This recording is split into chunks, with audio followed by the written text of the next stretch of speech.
अभी अभी एक बड़ी खबर पटना से निकलकर आ रही है, जहां पटना के सिविल कोर्ट में आज बम धमाका हो गया। इस धमाके में कदमकुआं के दरोगा हो गए घायल।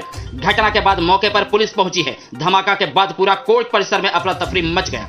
दरअसल पिछले दिनों पटना के पटेल हॉस्टल में छापामारी के दौरान बारूद बरामद हुआ था। कदमकुआं थाने की इसकी कार्रवाई में जब्त बारूद को एफएसएल जांच के लिए भेजा जाना है। न्यायिक प्रक्रिया के तहत एफएसएल जांच के पूर्व पुलिस को कोर्ट से अनुमति लेनी होती है। पटेल हॉस्टल में जब्त बारूद की एफएसएल जांच की अनुमति के लिए कदमकुआं के थानेदार सिविल कोर्ट गए थे। कदमकुआं के दरोगा जिला अभियोजन कार्यालय गए थे।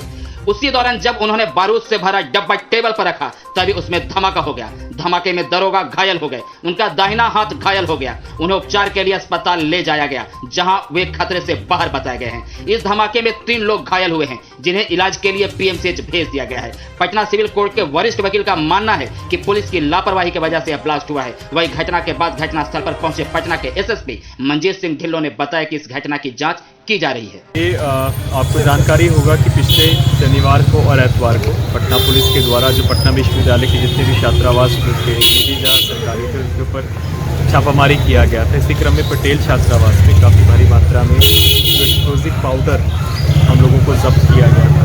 तो आज उसके जो संबंधित अनुसंधान करता है मदन कुमार, वो आज कोर्ट में प्रदर्श, क्योंकि इसको विधि विज्ञान प्रयोगशाला में भेजना होता है, जांच करवाने हेतु भेजना होता है, तो उसको प्रदर्श के नमूना को लेकर आए थे यहाँ से कोर्ट से परमिशन प्राप्त करने के लिए।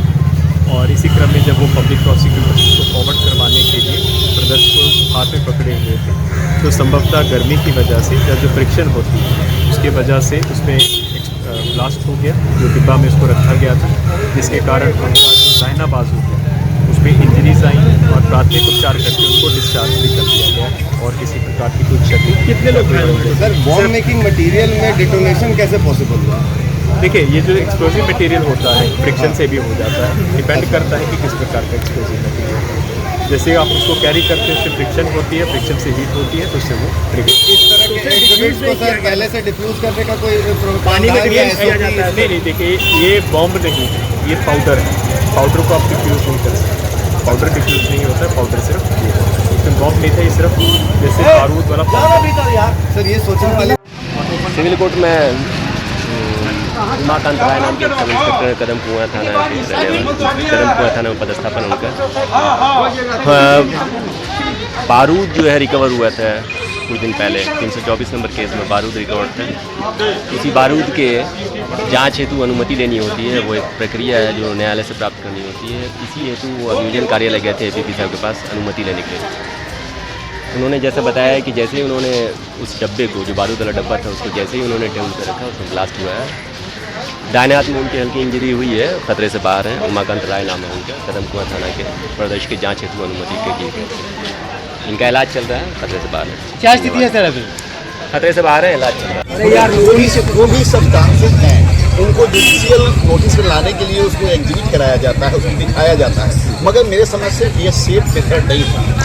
कहाँ घटना हुई है सर? ये घटना घटी है यहाँ पे हमारे पीपी लोक अभियोजन कार्यालय है, उसी कार्यालय के किसी सुनवाई के दौरान ये पूरी घटना? नहीं, वो लाया गया होगा, सब्सटेंस को लाया गया होगा, तो उसको दिखाया जा रहा होगा। उसी क्रम में ऐसे एक्सप्लोजन हुआ है। जज साहब भी मौजूद थे क्या? नहीं, वहाँ कैसे रहेंगे?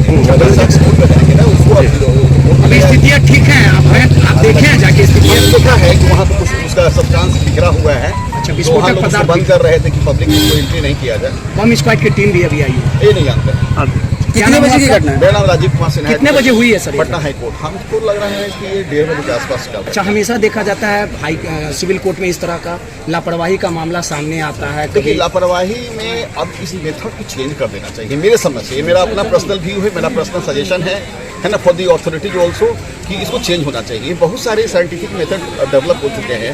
क्यों ऐसे एक्सप्लोसिव सब्सटेंस, डेंजरस सब्सटेंस को आप ओपन प्लेस में लाते हैं? बहुत सारे मेथड डेवलप हो चुके हैं। क्यों नहीं उस व्यवस्था को वहीं किया जाए जहाँ पे इसको सेफली रखा जा सकता हो?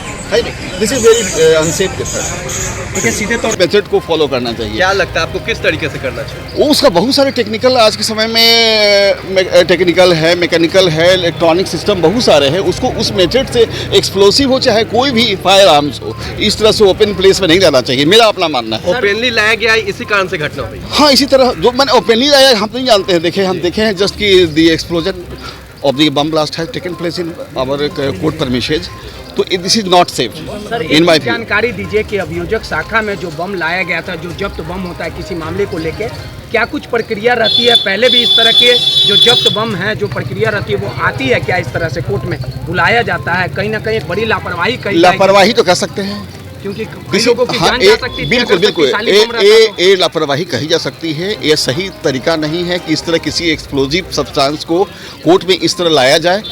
ये पब्लिक प्लेस है, कभी भी कुछ हो सकती है।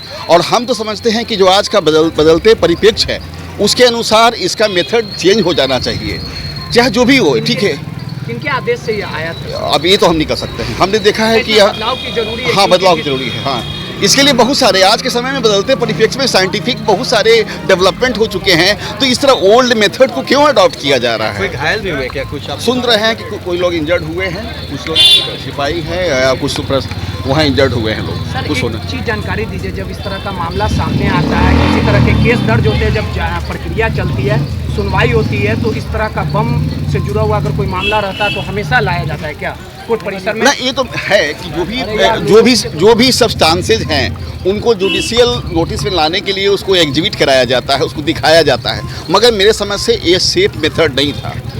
ठीक है, घटना हुई है सर? एक घटना घटी है यहाँ पे हमारे पीपी लोक अभियोजन कार्यालय है, उसी कार्यालय के रूम में घटी है। किसी सुनवाई के दौरान ये पूरी घटना? नहीं, वो लाया गया होगा, सब्सटेंस को लाया गया होगा, तो उसको दिखाया जा रहा होगा, उसी क्रम में ऐसे एक्सप्लोजन हुआ है। जज साहब भी मौजूद थे क्या? नहीं, वहाँ कैसे रहेंगे? वो तो जज साहब तो कोर्ट में रहेंगे ना, उसको अब तो कोर्ट में ले जाए। ठीक है, आप देखे हैं जाके? हमने देखा है कि वहाँ पे कुछ उसका सब्सटेंस बिखरा हुआ है, तो वहाँ लोग उसको बंद कर रहे थे कि पब्लिक में उसको एंट्री नहीं किया जाए। बम स्क्वाड की टीम भी अभी आई है? ये नहीं जानते हैं।